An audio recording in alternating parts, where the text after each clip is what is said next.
Hey everybody, today I'm going to do a sketch with you. I will have the photo that I'm working from. I will make sure that I have it uploaded in my link in the description for my copyright-free webpage. So, I just wanted to show you, this is the paper that I use. Strathmore Bristol. I use the smooth surface. This is acid-free, heavyweight, and it's very smooth for pen and ink. And I love working on this. So I'll be working on that, and this is what I'll be drawing today. And I work using a whole lot of different pens. Let's see if I can get this. Okay, yeah, that'll work. Uniball I. This is the fine, so this is a 0.7.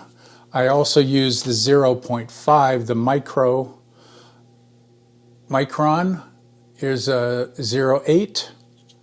Another Pigma micron is 0.5. And sometimes I'll draw, let's see, with this Signo gel pen, gel stick. And this is 0.7. All right, let's go ahead and get going on this.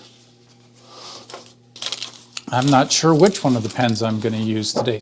I'll bring up my photo reference here, put it over here. I'm left-handed, so generally I'll put my reference on the right-hand side and then draw on the left-hand side. You may notice that my fingers are stained a little bit. They're not dirty, it's just ground in paint. And so that's why they look the way they do. Just so that I know where it's at, I can see that I've got all the way here and here.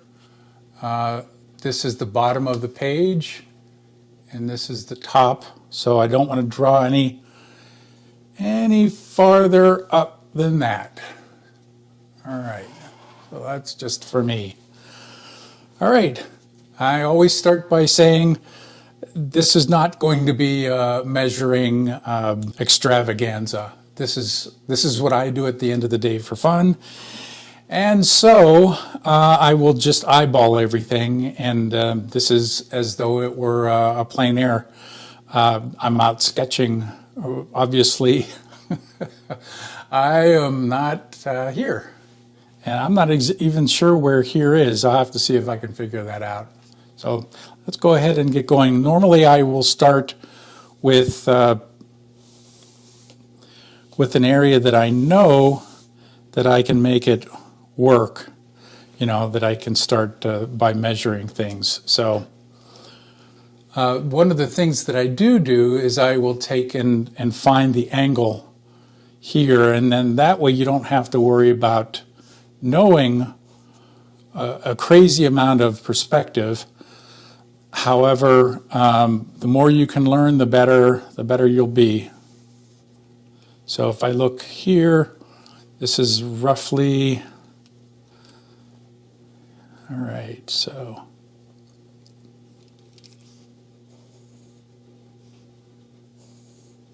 why am I drawing with the pencil? Duh. All right, let me try the Signo here. You can post it, you don't have to, but yeah, I don't know why. I'm so used to picking up, see, I guess you can't draw over pencil with these very easily. So, I'm glad I didn't go much farther on that.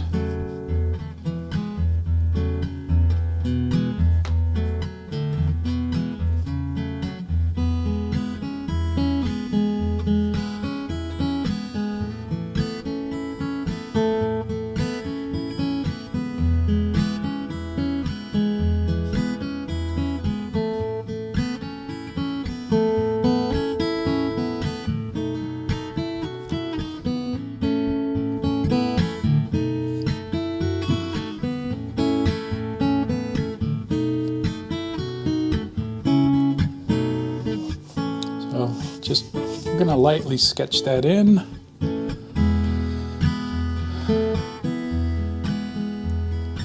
Okay, so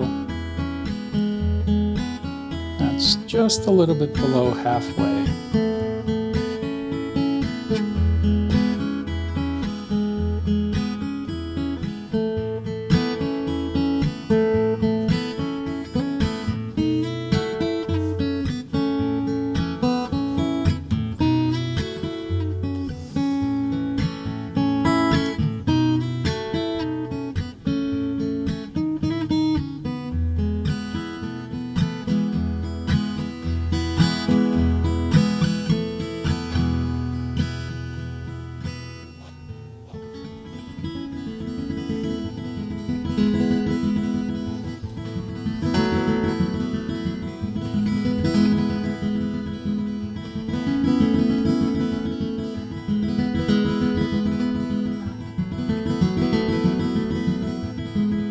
It's practically straight up and down.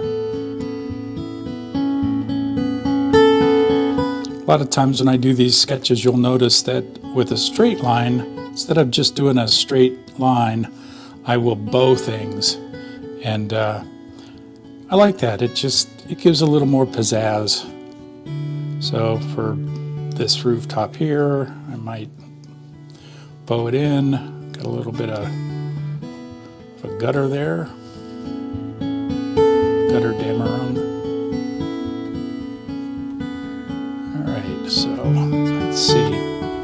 Now that we've got a good start, I'm going to go ahead and speed things up a little bit and talk you through what I'm doing.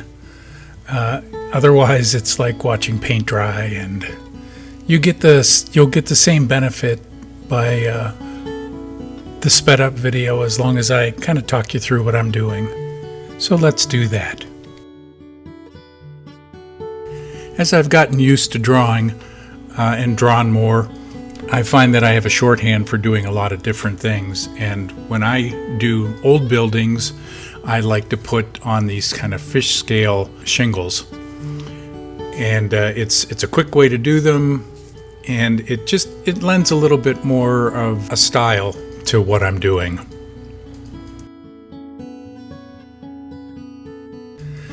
If you notice, I'm not jumping around on the drawing. I'm leading one thing into another, and then that way I have something to measure off of, and visually I can see whether or not I'm putting things in the right place. If I was to jump over to the left-hand side, I wouldn't have any reference to go back to. Eventually I'll get over there, but I start on the right-hand side since I'm left-handed, and I work my way down, and then I'll work my way farther and farther back. And then once I get that filled in the center, then I'll start over onto the left-hand side. It's just a nice way of being able to be careful and have a way of measuring against what you've already done. And you see there, I'm doing a lot of taking the angle off of these roofs. You know, if you were trying to do this as a perspective drawing and you didn't really understand perspective, it would be a bit of a nightmare, because as this roadway goes down, this cobblestone roadway, it also turns a little bit to the left, and so that's why you're able to see all those buildings down there. If you had to kind of schedule that out, or if you had to figure all that out without taking the angles, you would probably miss it pretty easily.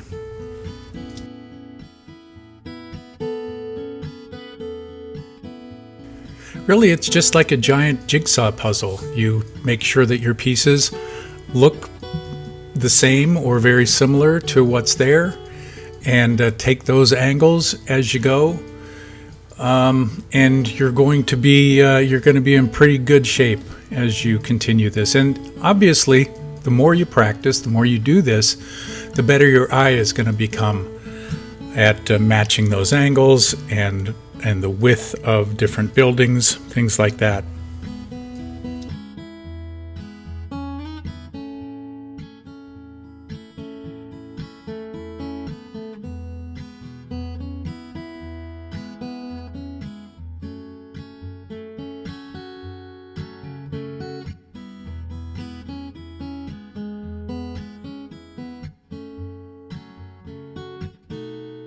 I noticed as I was drawing this that when I get to that chimney there that's underneath the gutter, I didn't have as much space as was in the photo.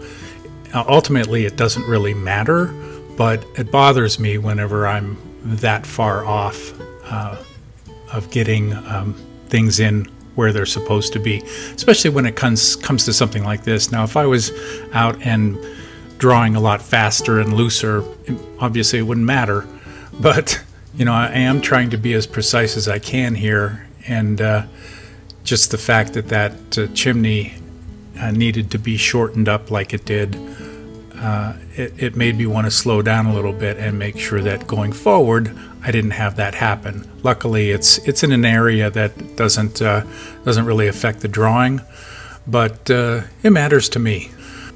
There you go.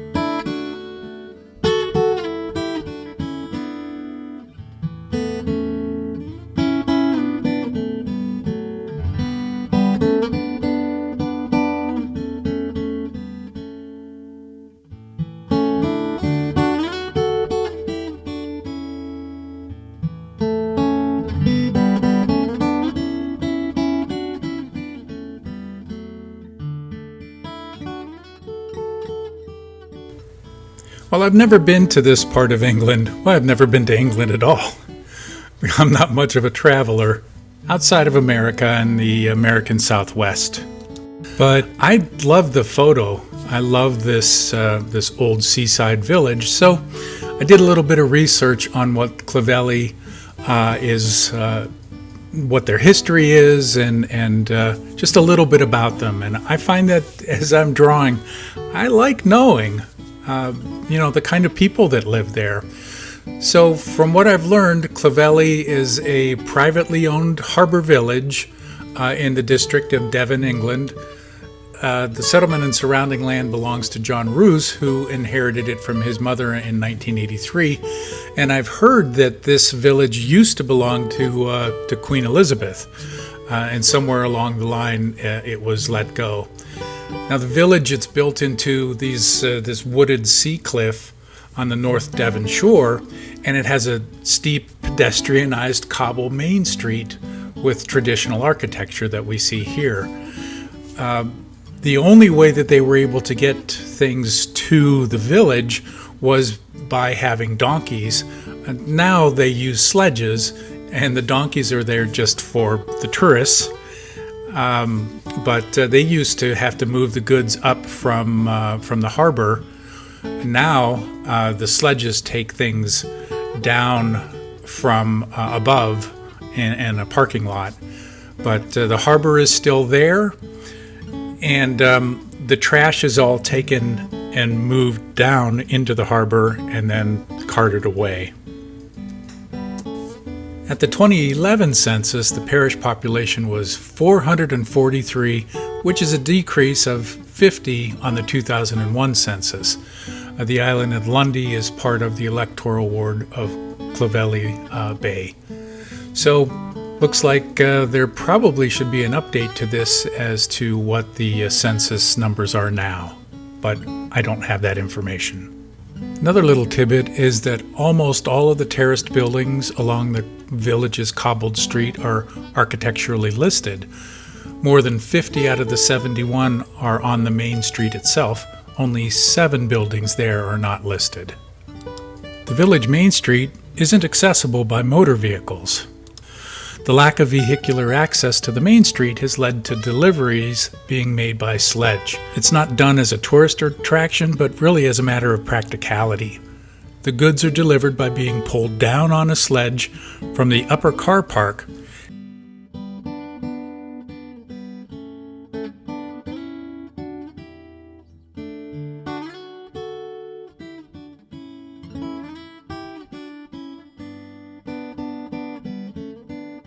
and trash and refuse is collected by being pulled down the hill to a vehicle at the harbor. So hopefully if I ever do make it over to merry old England, there's a few places I want to be sure to visit. The Yorkshire Dales, the Cotswolds, and now Clovelly. Well, I've made it over to the left-hand side now. This side is, the hard work is done. This side is much easier, and you can kind of breathe a sigh of relief once you get a lot of that stuff on the right hand side done. So really just kind of coming down the home stretch here. I continue to take those angles and put them down where I see them, and I'm constantly looking back and forth at where things line up from one side to another, because that makes sure that you're going to be in the ballpark of where everything should be. Take your time on that. You know, this is a complicated scene, I think, and might not be the best scene for you to start out with if you're just starting to sketch. I'm going to be doing some videos. I've already recorded them. I just have to do the voiceover of simpler things. You don't start out playing some crazy rock riff. You start out with what? Smoke on the water.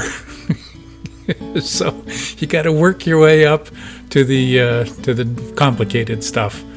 And you definitely don't have to go with as much detail as this, but I find it's fun. I decided to add in a couple of little wires there, and I'll go ahead and take a scan of the drawing and put it up so that you can see it. I added a couple of birds on the wire there, just to kind of make things a little more interesting and fun. But you know, when you get done with something like this after an hour or two, it's nice that you have something at the end of the day that you can look back and say, yeah, I did that. And on my own, I really like being able to sit down and draw. It's something that I do for me, not necessarily for the galleries or anything like that. Anyways, I hope you enjoyed this, and I wanted to say that I'm going to leave a link in the video description that will take you to my places for urban sketching board on Pinterest. You can go ahead. I have loads of photos there of interesting places and buildings from which you can sketch. And I'm always adding more all the time. So be sure to follow me there, as well as right here on YouTube. I upload art tutorial videos like this one. I work in oils, watercolor, charcoal, pen and ink, and graphite. Like Forrest Gump likes to describe my channel, you never know what you're going to get. So, like I said, I hope you enjoyed this. Give me a thumbs up. That really helps the channel, and I know that you want to do that because you're a good person. So until then, until the next time, I'll see you down the road.